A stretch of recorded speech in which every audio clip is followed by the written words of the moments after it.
मैं बिस्तर पर से उठा। अचानक छाती में दर्द होने लगा। कहीं मुझे हार्ट अटैक की तकलीफ तो नहीं है? ऐसे विचारों के साथ मैं आगे वाले बैठक के कमरे में गया।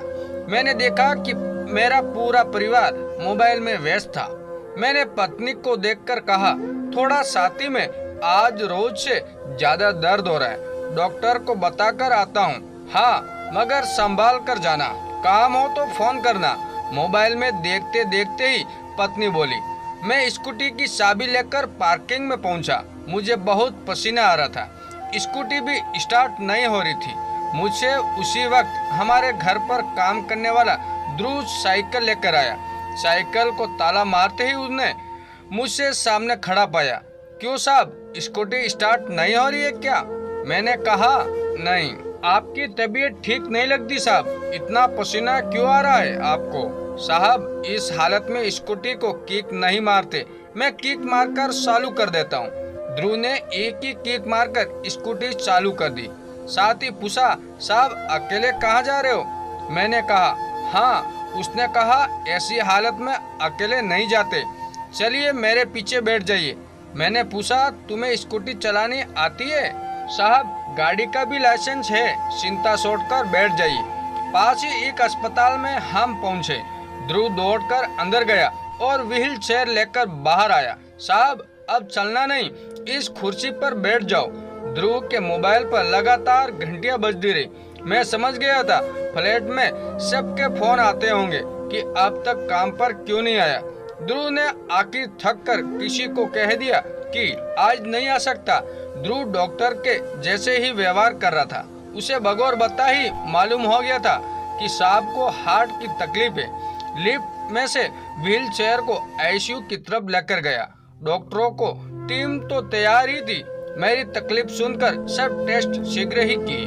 डॉक्टर ने कहा, आप समय पर पहुंच गए हो, इसमें भी आपने व्हील चेयर का उपयोग किया, वो आपके लिए बहुत फायदेमंद रहा। अब किसी भी प्रकार की देरी करना आपके लिए बहुत ही हानिकारक है, इसलिए बिना देर किए हमें हार्ट का ऑपरेशन करके आपके ब्लॉकेज जल्द ही दूर करने होंगे। इस फॉर्म पर आपके सर्जन के हस्ताक्षर की जरूरत है। डॉक्टर ने ध्रुव की ओर देखा।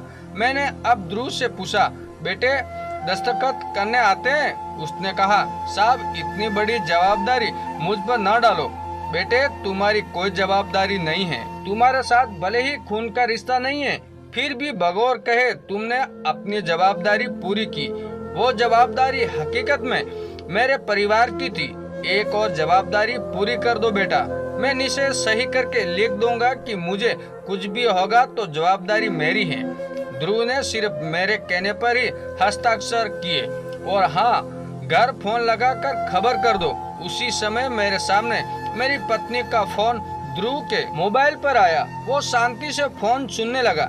थोड़ी देर के बाद ध्रुव बोला, मैडम आपको पगार काटने का हो तो काट, निकालने का हो तो निकाल देना, मगर अभी अस्पताल में ऑपरेशन शुरू होने के पहले पहुंच जाओ। हाँ मैडम, मैं साहब को अस्पताल लेकर आया हूँ।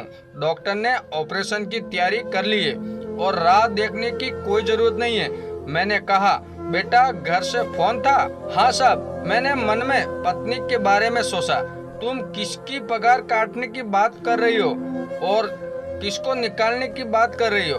आंखों में आंसू के साथ ध्रुव के कंधों पर हाथ रखकर मैं बोला, बेटा चिंता नहीं करते, मैं एक संस्था में सेवाएं देता हूँ। वे बुजुर्ग लोगों को सहारा देते हैं। वहाँ तुम जैसे ही व्यक्तियों की जरूरत है। तुम्हारा काम बर्तन कपड़े धोने का नहीं है, तुम्हारा काम तो समाज सेवा का है। बेटा पगार मिलेगा, इसलिए चिंता बिल्कुल भी मत करना।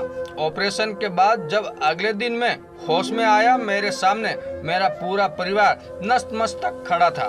मैं आंखों में आंसू लिए बोला, ध्रुव कहाँ है? पत्नी बोली, वो अभी ही छुट्टी लेकर गांव चला गया। कह रहा था कि उसके पिताजी हार्ट अटैक से गुजर गए, 15 दिन के बाद फिर आएगा। अब मुझे समझ में आया कि उसको मेरे अंदर उसका बाप दिख रहा होगा। हे प्रभु, मुझे बचाकर आपने उसके बाप को उठा लिया। मेरा पूरा परिवार हाथ जोड़कर नतमस्तक मुझसे माफी मांग रहा था। इतने में डॉक्टर साहब ने आखिर पूछा, सबसे पहले ये बताइए ध्रुव आपके क्या लगते हैं? मैंने कहा, डॉक्टर साहब कुछ संबंधों के नाम या गहराई तक न जाए तो ही बेहतर होगा, उससे संबंध की गरिमा बनी रहेगी। मैं बस इतना ही कहूँगा कि वो आपात स्थिति में मेरे लिए फरिश्ता बनकर आया था। आप सबसे बस अंत में इतना ही कहूँगा कि अपने बच्चों को बड़ा अधिकारी या व्यापारी बनाने से पहले एक अच्छा इंसान बनाइए। दोस्तों, ये कहानी आपको कैसी लगी कमेंट करके ज़रूर बताएं और चैनल पे नए हो तो चैनल को सब्सक्राइब जरूर कीजिए।